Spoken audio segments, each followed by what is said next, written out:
जय जोहार जय आदिवासी पिलपिल चैनल को लाइक सब्सक्राइब करें। और दोस्तों चित्तौड़गढ़ लोकसभा सीट से उम्मीदवार बाप पार्टी के मांगेलाल नेनामा जो कि जनता के लिए क्या कुछ कहा, जो संदेश आप लोग इस वीडियो को। कांग्रेस और अन्य जो उम्मीदवार बने हुए हैं वो सभी हमारे फील्ड में रेगुलर घूम रहे हैं। आपको ये पता होना चाहिए कि भारत आदिवासी पार्टी चित्तौड़गढ़ प्रतापगढ़ लोकसभा से मुझे भी उम्मीदवार बनाया गया है। उसमें मुझे भील आदिवासी मांगीलाल नेनामा और बैलेट नंबर 7 आवंटित हुआ है। अब इसमें कंफ्यूजन वाली बात यह है कि कुल 18 उम्मीदवार हैं। 18 उम्मीदवार होने की वजह से 2 मशीनें हमारे पोलिंग बूथ पर लगेगी, तो उसमें पहले नंबर की जो मशीन होगी उसमें 7 नंबर का जो निशान है जिसमें भील आदिवासी मांगीलाल नेनामा लिखा हुआ आएगा, उसमें मेरा फोटो आएगा और उसके आगे हॉकी और बॉल का निशान आएगा। उसके आगे आपको बटन दबा करके भारी से भारी मतों से मुझे विजय बनाना है। ये मैं आपसे अपील करता हूं। अब मुझे विजय क्यों बनाना है इसको लेकर के मैं आपको अवगत करवाना चाहूंगा कि जैसे देश आजाद हुआ हमारा लगभग 77-78 साल होने आ रहे हैं और हमारा देश का संविधान लागू हुआ आज कहीं ना कहीं 74-75 वर्ष होने को आए हैं। लेकिन हमको यह अच्छी तरह से पता होना चाहिए कि 17 बार लोकसभा चुनाव हो चुके हैं और यह 18वीं बार लोकसभा चुनाव हो रहा है। अब यह सारा इसलिए बता रहा हूं कि जब 17-18 बार लोकसभा चुनाव हो चुके हैं उसके बाद भी आज हमारे देश की जो तस्वीर होनी चाहिए वो तस्वीर बदली नहीं है। धरातलीय विकास के बारे में मैंने बार बार आपको अवगत भी करवाया था। आज लोकसभा क्षेत्र के अंदर हम देखें तो कई ऐसे गांव हैं जहां पर आज दिन तक बिजली उपलब्ध नहीं हो पाई है। बिजली उपलब्ध नहीं हो पाई है। पानी की समस्या देखो तो पूरे लोकसभा क्षेत्र के अंतर्गत पानी सिंचाई के लिए तो ठीक है लेकिन पीने के लाले पड़ रहे हैं।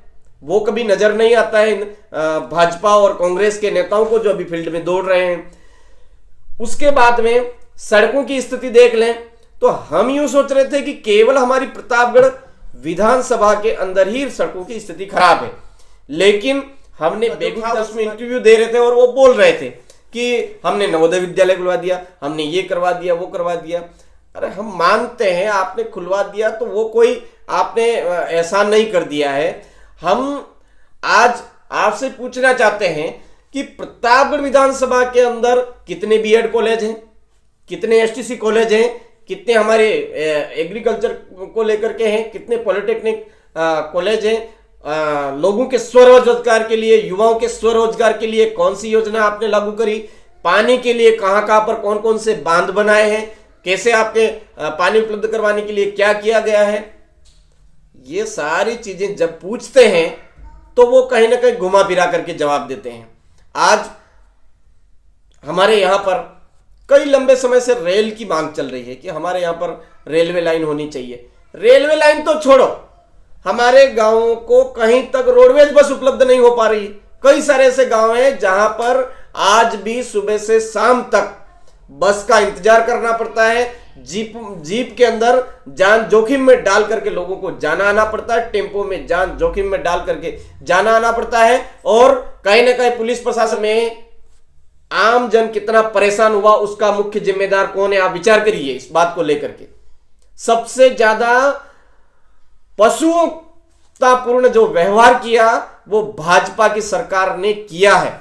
नोटबंदी के समय में देख लीजिए आप, नोटबंदी में हमारे लोगों की क्या हालत हुई। आज उस नोटबंदी से हमको कितना फायदा हुआ, कितना नुकसान हुआ, उसको आप गहराई से देखिए। महंगाई के बारे में देखिए, महंगाई आज कितनी लेवल तक बढ़ चुकी है, आम जन कितना परेशान है वो आप अच्छी तरह से जानते हो। अभी और भी एक भाई का इंटरव्यू था, उसमें मैंने देखा था एक गांव में जाकर के पूछ रहे हैं कि आपका मकान कच्चा है, आपका पानी उपलब्ध है, खूब समस्या है, सड़क की समस्या, बहुत सारी समस्या है, लाइट की आती है जाती है, आती है जाती है वाला सिस्टम चलता है। वोट किसको दोगे तो वो कह रहा है भाजपा को। भाई जब आज हमारे जो लोग हैं, इस क्षेत्र की जनता है, उनका मानसिक लेवल ही इन लोगों ने बढ़ने नहीं दिया। वो कांग्रेस और भाजपा जिम्मेदार है। क्यों? क्योंकि 17 बार जो लोकसभा चुनाव हुए हैं उसमें कहीं ना कहीं भाजपा और कांग्रेस ने बारी बारी से राज किया है, चाहे वो पार्टी का नाम कोई सा भी हो, लेकिन इन विचारधाराओं ने ही हमारे इस क्षेत्र के अंदर राज किया है। तो हम सबको ये पता होना चाहिए कि आज हमारी जो धरातलीय बुनियादी सुख सुविधाएं हैं, हमारे यहाँ पर जो प्रदेशाध्यक्ष महोदय भाजपा के और वर्तमान में हमारे लोकसभा क्षेत्र चित्तौड़गढ़ से उम्मीदवार है, जिस दिन वो प्रतापगढ़ के अंदर उनका दौरा था, उस दिन एक ऑक्सीजन समय पर नहीं मिलने की वजह से एक आदमी की मौत हो जाती है। अब सीपी जोशी जी जो हमारे ये भाजपा के उम्मीदवार हैं, वो बड़े बड़े कहते हैं कि हम स्वास्थ्य सुविधाओं में ये कर देंगे। उनको 10 मिनट की फुर्सत नहीं मिली हॉस्पिटल में जाकर के हॉस्पिटल की व्यवस्थाओं को देखने की। उनको केवल उनके प्रचार की चिंता थी। वो हॉस्पिटल में जाकर के जो स्वास्थ्य सुविधाएं हैं उनको तक नहीं देख पाए।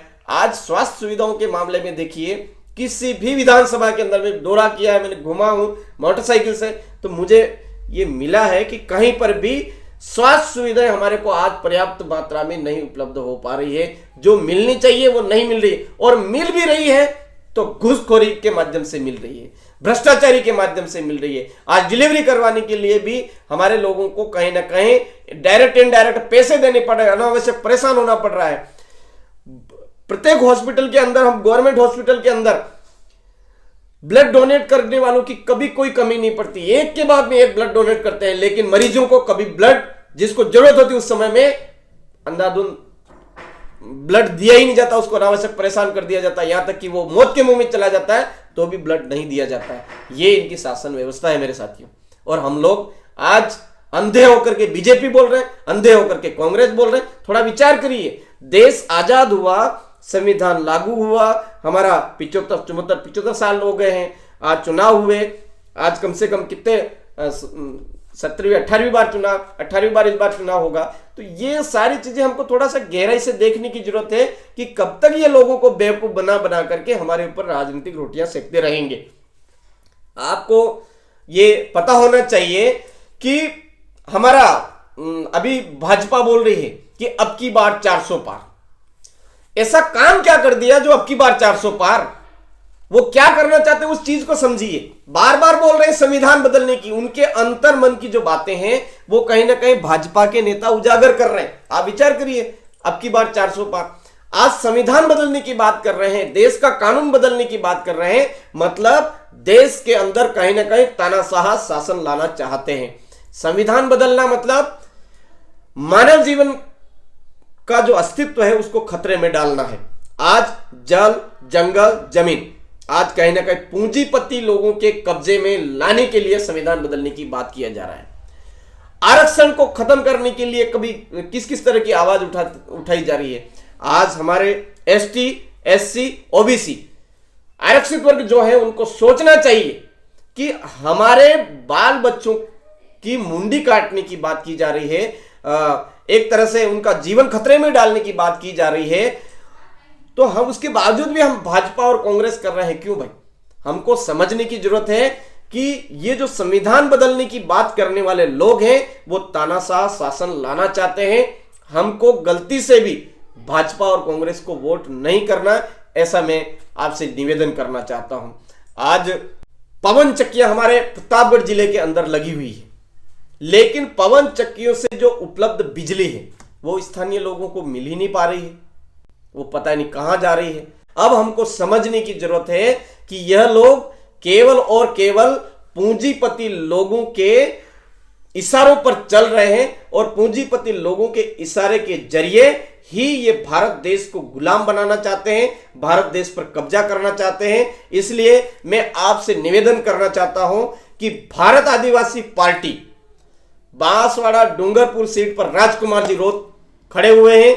दबा करके राजकुमार जी रोत को समर्थन दीजिए, राजकुमार जी रोत को जिताइए। हमारी उदयपुर जो सीट है उस पर प्रकाश चंद बूझ जो खड़े हुए हैं, आप दबा करके प्रकाश चंद बूझ को हॉकी और बॉल के निशान पर दबा करके वोट कीजिए।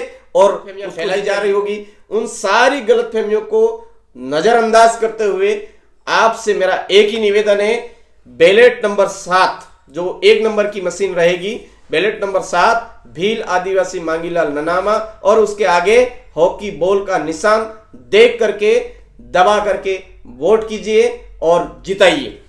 काफी सारी विधानसभाओं में अभी मैं पहुंच नहीं पाया हूं। उन तमाम साथियों से मेरा निवेदन है, साथियों मेरा एक वीडियो सज्जन भाई कटारा जी ने उनके YouTube चैनल के माध्यम से वायरल किया था, उसको आप गहराई से देखिए। मेरे पास में साधन सुविधाओं की काफी अभाव है। मैं इस वीडियो के जरिए ही आपको यह मैसेज देना चाहता हूं कि आप जी जान लगा करके अपने आप को सांसद उम्मीदवार मान करके जी जान से मेहनत करें और अपने अपने फील्ड को मजबूत करें और ज्यादा से ज्यादा वोट हॉकी बॉल भारत आदिवासी पार्टी के समर्थन में दिलाएं, यह मैं आपसे आशा करता हूं।